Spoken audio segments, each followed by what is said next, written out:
Now question number 214, Dr. Ashok Kumar Mittal. Honorable Minister. उत्तर सदन के पटल पे रखा है। First supplementary, Dr. Ashok Kumar Mittal. धन्यवाद सभापति महोदय।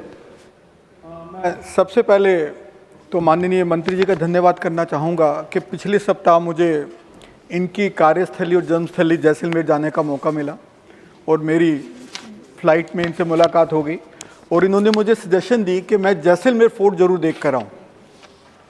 तो सर मैं देखने गया और बहुत ही सर एक अद्वितीय हेरिटेज साइट है वो सर, जहाँ 5000 परिवार अंदर रहते हैं। उसमें मंदिर भी है, उसमें महल भी है, उसमें मार्केट्स भी हैं, बड़ी बड़ी गलियाँ जैसे चांदनी चौक में है। तो वो हाईली अप्रिशिएबल है और मैं इसके लिए धन्यवाद करूँगा मंत्री जी का कि उन्होंने मुझे ऐसा मौका दिया।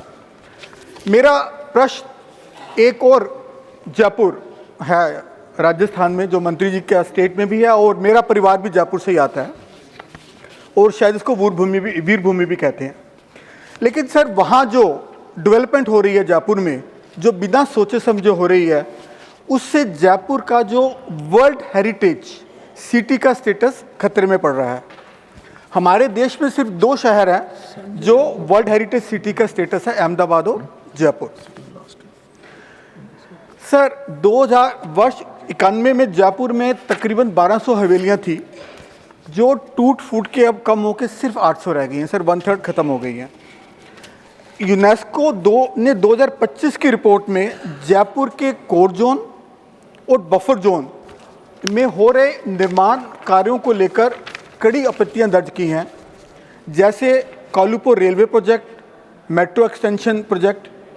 और क्योंकि इन प्रोजेक्ट्स का कोई हेरिटेज इम्पैक्ट असेसमेंट नहीं कराया गया, अब यूनेस्को ने दिसंबर 26 की एक सख्त डेडलाइन दी है कि यदि ये काम नहीं हुए तो जयपुर अपना वर्ल्ड हेरिटेज सिटी का स्टेटस लूज कर सकता है, खो सकता है।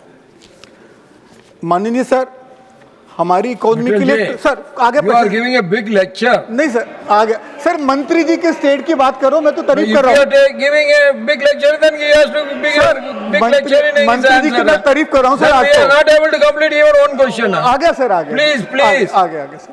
You are running an educational institution. You should be very sharp in your question. Sir आज 3 सेशन के बाद पहली बार मौका मिला प्रश्न पूछने का सीधा, तो मुझे आज इतना तो मौका सर देंगे। और मंत्री जी मेरी Please come.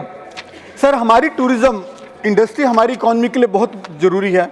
You are yet to come to the question. Sir आ गया सर भारत में 42 वर्ल्ड हेरिटेज साइट्स हैं। भारत का आकार, भारत की डाइवर्सिटी, अलग अलग मौसम, अलग अलग ऐतिहासिक इमारतें होने के बावजूद हम इंटरनेशनल टूरिस्ट को भारत में अट्रैक्ट करने की में 20वें नंबर पर हैं सर, 20वें स्थान पर। इतना सब कुछ होने के बावजूद छोटे छोटे देश सिंगापुर, थाईलैंड, वियतनाम, यूएई हमसे आगे सर, यहाँ तक कि मकाऊ जैसा शहर भी हमसे आगे है। सर मेरा प्रश्न है मंत्री जी से, You are supposed to ask the question. You are giving a big lecture. Sir आ गया। You are taking 3, 4, 5 minutes. Sir हो गया जी। मेरा मिटल जी, मंत्री जी से This is प्रश्न है not good. कि जयपुर का वर्ल्ड हेरिटेज सिटी स्टेटस सुरक्षित रहे, इसके लिए भारत सरकार क्या ठोस कदम उठा रही है, क्योंकि इसकी डेडलाइन दिसंबर 26 बहुत ही नजदीक आ रही है। this is your question, na? हाँ जी, You should have come in the first itself. माननीय सभापति महोदय, माननीय सदस्य का धन्यवाद ज्ञापित करना चाहता हूँ। Mister, you need not answer to all his speech. You just answer only to his last 2 lines the question. माननीय सभापति महोदय, माननीय सदस्य का राजस्थान के बारे में, मेरे राज्य के बारे में जो कुछ इन्होंने कृपापूर्वक शब्द कहे उसके लिए आभार ज्ञापित करता हूँ, धन्यवाद ज्ञापित करता हूँ।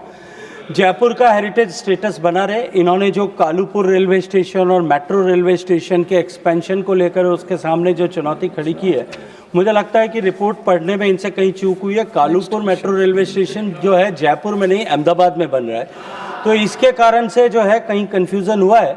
लेकिन निश्चित रूप से राज्य सरकार और देश की सरकार दोनों को इसके लिए संज्ञान में रखने की आवश्यकता है, क्योंकि मेजॉरिटी ऑफ प्रोजेक्ट्स जो हैं सैंक्शन, उनके लिए सैंक्शन देना, उनका हेरिटेज इम्पैक्ट असेसमेंट कराना, ये सब राज्य सरकार के तहत आता है। लेकिन फिर भी माननीय सदस्य ने विशेष संज्ञान में लाया है, तो निश्चित रूप से गंभीरता को देखते हुए इस पर गंभीरता से काम करें, ये बहुत ही आवश्यक भी है। मैं माननीय सदस्य का इसके लिए धन्यवाद ज्ञापित करता हूँ। Second supplementary, only question, please. होगा सर। सर, हम सब जानते हैं जो हमारा भारतवर्ष हमारे महान गुरुओं और संतों की धरती है और इसमें हमारे पूज्य Shri Guru Nanak Dev ji. Again you are going back. Sir बड़ा इम्पोर्टेंट है सर देश के लिए बहुत महत्वपूर्ण है सर वो पंजाब के लिए और देश के लिए सर। Question please.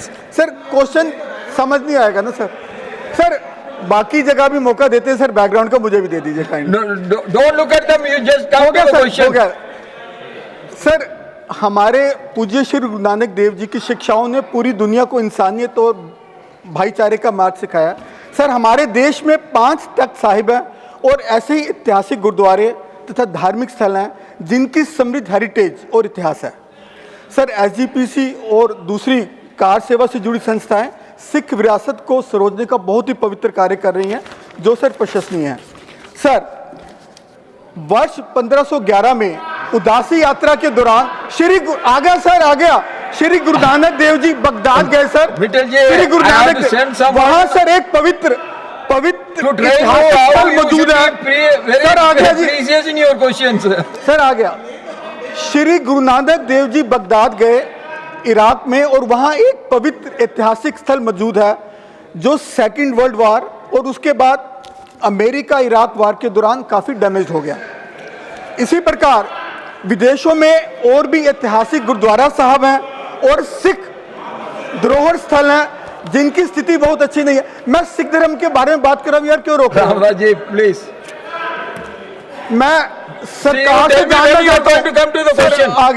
सरकार से मैं जानना चाहता हूं कि मिनिस्ट्री ऑफ कल्चर और मिनिस्ट्री ऑफ एक्सटर्नल अफेयर मिलकर दुनिया भर में मौजूद सिख धरोहर और ऐतिहासिक गुरुद्वारा साहब की पहचान करके उनके रिस्टोरेशन के लिए और साइंटिफिक कंजर्वेशन के लिए कोई डिप्लोमेटिक इनिशिएटिव लेने पर विचार कर रही है या नहीं, और यदि नहीं, माननीय विदेश मंत्री भी यहाँ बैठे हुए हैं, तो मैं उनसे निवेदन करूंगा कि वो इस चीज में पहल करें ताकि हमारे गुरुद्वारों साहब से जुड़े पवित्र स्थलों को देश में और विदेशों में हम द्वारा पुनर्जीवित कर सकें। You have made a Guinness record in the length of the question. This is the longest question ever asked in the parliament, I think. माननीय सभापति महोदय, माननीय सम्मानीय सदस्य आखिर में प्रश्न पे आ गए, उसके लिए मैं इनका धन्यवाद करता हूँ। माननीय सभापति महोदय, माननीय सदस्य ने बहुत महत्वपूर्ण विषय पर कि भारत की धरोहर, भारत के फुटप्रिंट, भारत के कल्चरल फुटप्रिंट जो पूरी दुनिया में है, उनके बारे में चर्चा की है। भारत सरकार एक योजना के तहत ऐसे सारे भारत के कल्चरल फुटप्रिंट्स, चाहे वो सिख रिलीजन से रिलेटेड हो, चाहे बुद्धिस्ट रिलीजन से रिलेटेड हो या हिंदू धर्म से रिलेटेड हो, इन सब के जो भारत के कल्चरल फुटप्रिंट्स हैं उनके बारे में एक योजना बना करके उस पर काम करता है। मैं माननीय सदस्य को सिर्फ संज्ञान में लाना चाहता हूं कि माननीय प्रधानमंत्री नरेंद्र मोदी की सरकार थी कि करतारपुर साहिब कॉरिडोर जो सीमा के उस पार में है, आज वो भारत के नागरिकों के लिए दर्शन के लिए, सिख बंधुओं के दर्शन के लिए, जो कभी सीमा के इस पार खड़े होकर के दर्शन कर पाते थे, आज उनके लिए उपलब्ध है। मैं माननीय सदस्य को सिर्फ स्मरण कराना चाहता हूं, माननीय विदेश मंत्री जी का अभिनंदन करते हुए कि जब अफगानिस्तान में चुनौती आई तब प्रधानमंत्री जी के मार्गदर्शन में इन्होंने गुरु साहब का रूप जो वहाँ अफगानिस्तान में था उसको वापस भारत में प्रत्यार्पित किया और सम्मान वापस ला करके स्थापित किया। भारत अपनी रूट्स, अपनी कल्चरल हेरिटेज के प्रोटेक्शन के लिए पूरी तरह से प्रतिबद्ध भी है, काम भी करता है, लेकिन वैश्विक परिदृश्य में सामने खड़ी चुनौतियों को देखते हुए जो सीमितताएं, उन सीमितताओं को ध्यान में रखते हुए हम पूरी ताकत से अपनी जो है धरोहर के संरक्षण के लिए काम कर रहे हैं।